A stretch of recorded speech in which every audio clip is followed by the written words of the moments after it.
how young men are supposed to be, interact, and behave. And today we're going to start it out with some with some guests that we have. Now these men were one or some of many who wanted to come here today to come speak. There were so many emails and so many phone calls. Oh, Ms. Rand, I can't come today, but I would love to come to your campus and speak life into these young men and empower them for their next level.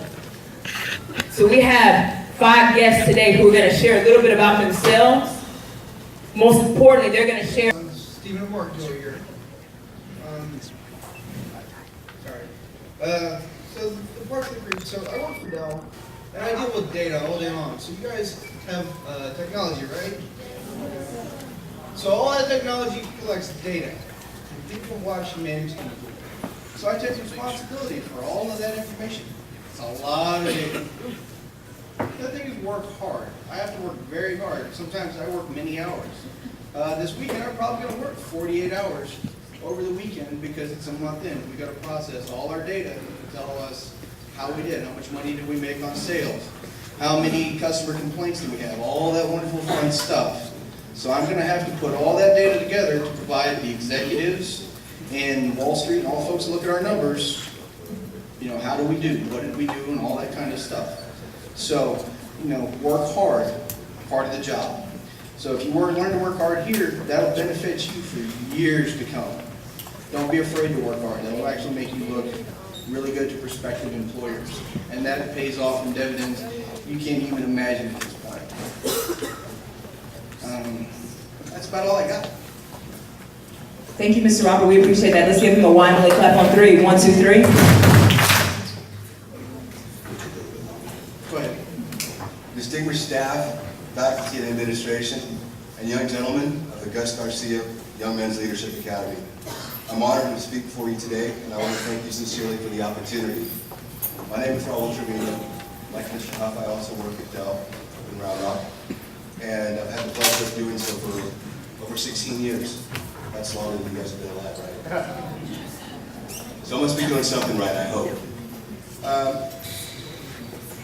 When I gladly accepted the offer to speak to you today, I learned that this is one of a series of what it means to be a gentleman in today's world.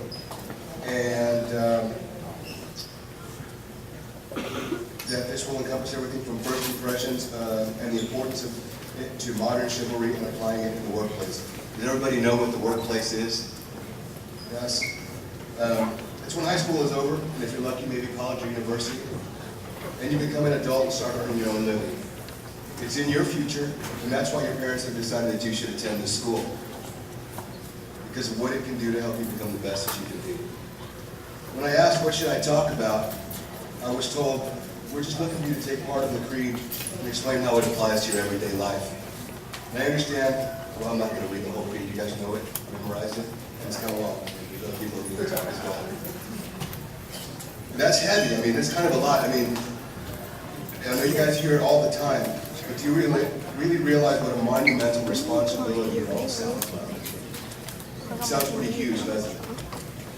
So what I did was I put that all together and I thought, maybe I'll talk about what it means to be a gentleman to me, and how I think that kind of sums up what the creed really stands for. Okay, so time for you to ask an obvious question. Have any of you ever looked up or read the definition of the word gentleman? Maybe some of you do it all the time. Webster's dictionary defines the word gentleman as a man of noble or gentle birth, a man belonging to the landed gentry, a man who combines gentle birth or rank with chivalrous qualities, or a man whose conduct conforms to a high standard of propriety or correct behavior. And I don't know if you guys knew what I meant when I was talking about gentle birth or landed gentry. Or raise your hand if you ever heard the words chivalrous or chivalry. You know, the fact of the matter is that words change as times change. Your parents seem old to you, and they are. But it wasn't really so long ago that they were young and they were kids just like you. But words like gentle birth and landed gentry are way even older than your grandparents. The point is this. Yes, in the old days, being a gentleman meant being rich, owning lots of land, which meant you got to go to great schools and colleges, you got to travel around the world and see and learn many things.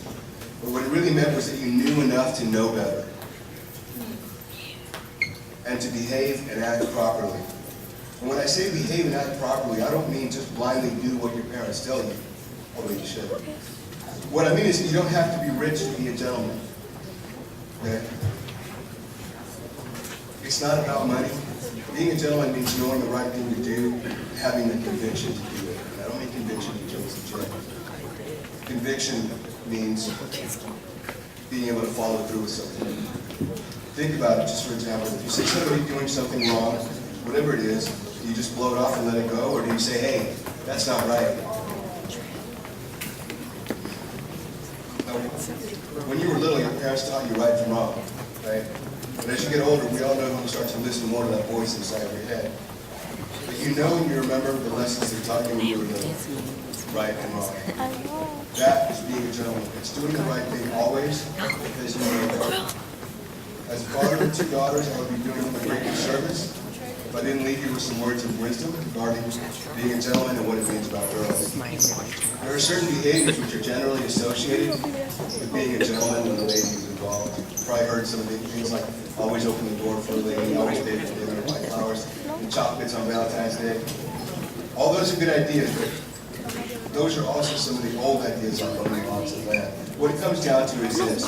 Your parents and your teachers spend lots of time and energy to show you what it means to know right from wrong, and maybe to be a gentleman. But what it comes down to really is that a gentleman is someone who is all the things that you hear every day.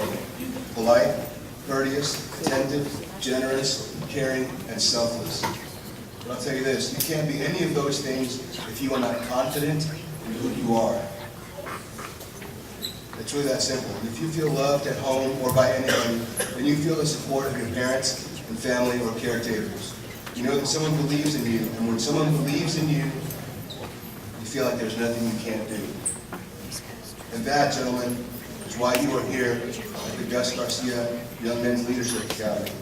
Because you are loved and appreciated by your family, your friends, and your community.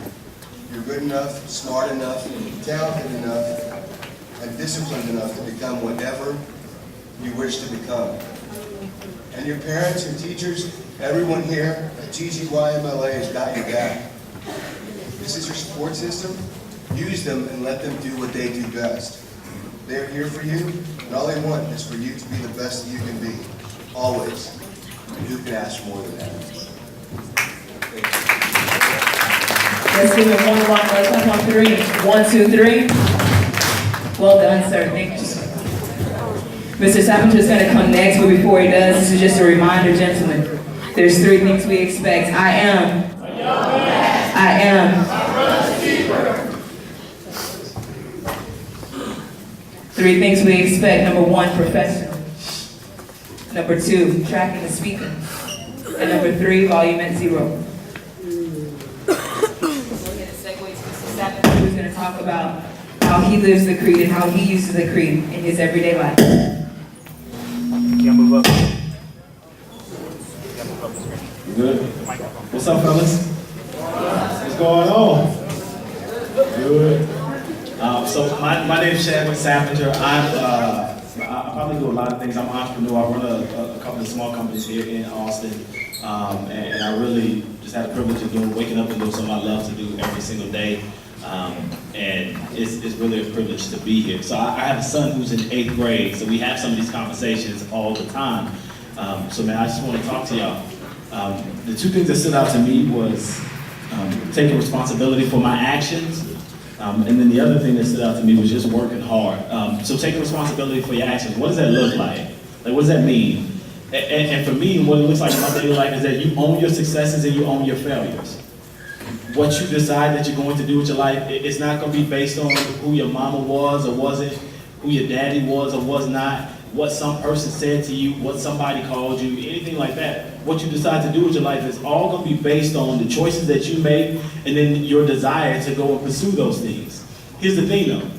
We live in a society that's going to give you an excuse and it's going to give you an offering every single time to blame somebody else, right? Whether you try to blame the color of your skin, or the neighborhood you're from, or the people that you spend your time with, or all of these different things, man, but they're excuses and they're lies. It's a bunch of nonsense. It's a bunch of nonsense. If you take responsibility for your actions and you decide, okay, if I make an A in a class or make an F in a class, it ain't the teacher's fault, it's your fault. right? Like you own that. Like you are responsible for every choice that you make. And so however far you go in life or whatever you do or don't do, like that's gonna be on you. And I'm telling you because I had to make those same choices, right? I was somebody who grew up in a really rough neighborhood in San Antonio, faced murder, faced death, right? Went into foster care, dealt with being homeless and all of these different struggles. And then all along the way, everybody's gonna give you an excuse to say, all right, well, you know what, you tried.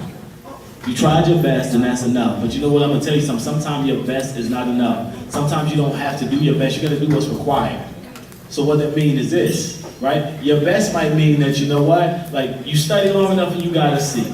Well, you might have to put in 8 extra hours so you can get a B or an A if you're trying to get somewhere, right? Or whatever that looks like. You got to do what's required. And then the other thing was just working hard. Listen, you don't got to be smart to work hard, right? You don't got to be big, you don't got to be strong, you don't got to be fat, you don't got to be none of that to work hard, right? Working hard is just all about effort. It's all about you deciding, I'm not going to get outlasted in this, right? Like that no matter what, you might be able to go 10 steps, I'm gonna go 11, right? You might be able to go 1 mile, I'm gonna go 3, right? Like work hard, that's on you. That's all about what's in here, right? What's up in here. And as long as your heart's beating, then you gotta make a choice every single morning. You gonna work hard or you gonna make an excuse for letting off a little bit, right? You gonna push yourself past where you think you can go or you gonna give up. But that's on you. And so, and I like those two things because you can control that, right? You can control how hard you work, and you can control whether or not you own your successes and your failures. And so for me in all my life, when I've succeeded, when I've failed, when I've made millions of dollars, when I've lost millions of dollars, all of these things that have happened, I had to own that. And then the one thing is this, I'm not very smart, right? Like, and I know that, right? I can read books and I do that, but what I have to do is this, is that I don't care where you're from, I don't care how much money you have, I don't care who your parents were, I don't care what college you went to, none of that, you're not gonna outwork me.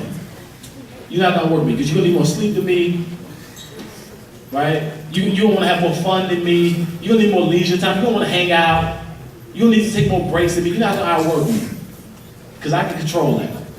The rest of the stuff is not my control. So for you two, and you guys are here, man, just like I tell my son, look, you can control your effort, you control your attitude, right? You own your actions, you own your successes, you own your failures, and then when you look in the mirror at the end of the day, whether you're 12 years old, whether you're 15 years old, to the time that you're a man with a family, you have to look at yourself and say, did I do what I said I was going to do when I said I was going to do it? And you own that. And that's what I think about, man. I appreciate y'all. I'm really glad to be here. I think this is awesome what y'all have going on.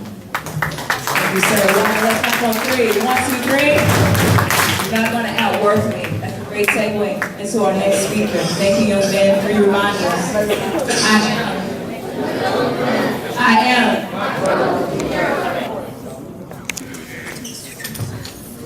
3 reminders: professional, track, 0. You are young men, and that's what this is about. We're going to segue into our next speaker. Thank you, sir. Good morning, everyone.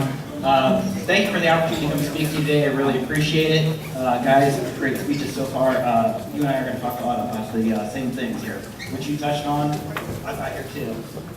Introduction, my name is Matthew Saul. I also work for Dell. I work for a subsidiary of Dell called SecureWorks. If you guys like math and science, it's a lot of what I do. I basically support a sales organization, $200 million sales organization, support sales leadership.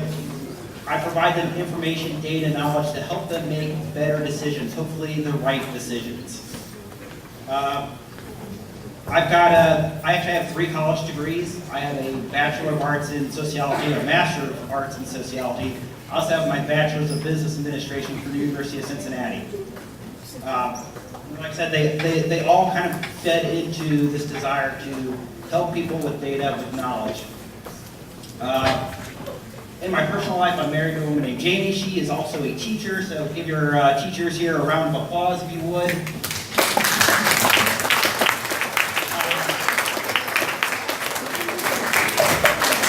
My wife teaches for UT Charter School. She teaches junior Olympic gymnasts, 4th, 5th, 6th, 7th, 8th grade math and science. Like you, it's a charter school. It's focused on one thing. These kids want to be Olympic gymnasts. That's what they do. Something else about me too, and this will feed into my presentation here, my speech, is I love sports. Who here knows LeBron James? All right, there you go, guys. I went to the same high school as LeBron James.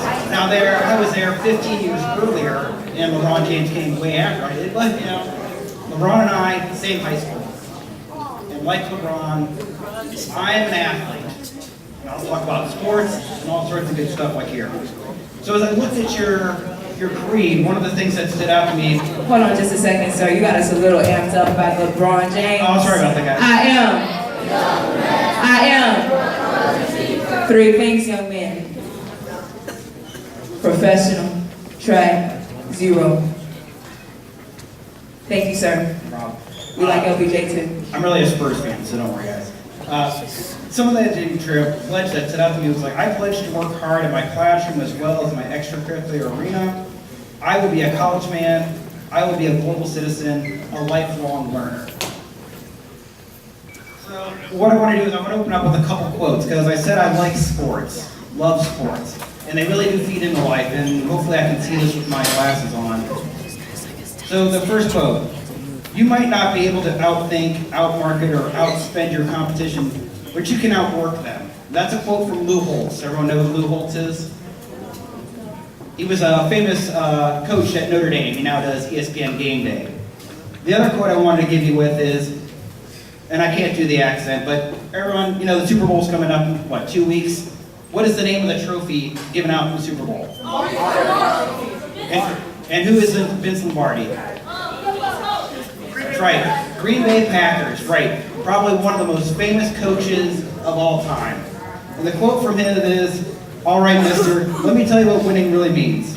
You're willing to go longer, work harder, give more than anyone else. So really, I kind of look at what I did for a living, these quotes, how much I like sports. Really, what does that mean to me?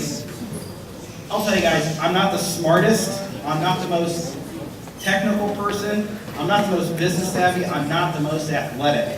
But what I am is I'm a diligent, hard worker. So what does that mean? It means I recognize that I don't know everything. I'm willing to ask for help. I'm willing to take chances and give risks. And really, it's a willingness to take a chance that you might fail. Sometimes your best isn't good enough. I think, Chad, you said that? Sometimes your best isn't good enough. You have to take that chance that you might fail. But that's okay. You can learn from your failures. And so the other quote from Vince Lombardi was, it's not whether you get knocked down, it's whether you get back up. Like I said, it all feeds into sports. So you have to be willing to learn, move on, take that chance with that you lost, so you can come out of failures with knowledge. There's positives that can come out of failure.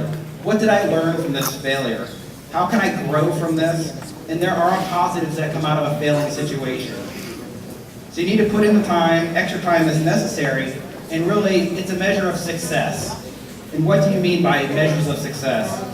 You've got no regrets, you gave everything you had, you tried your best. And don't be afraid to fail, because there's nothing worse than that regret of not even having to try. It's better to try and fail than not try at all. Thank you, guys. Let's give him a YMLA clap on 3. 1, 2, 3. I bet our guest speakers have never been YMLA clapped before. I am. Gentlemen, we have 2 more speakers left. Make sure you're tracking them and give them your full respect. We got 2 more. What's up, Mr. Bank?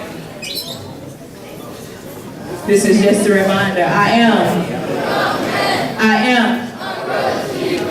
want you to say it like you believe it, like you know something.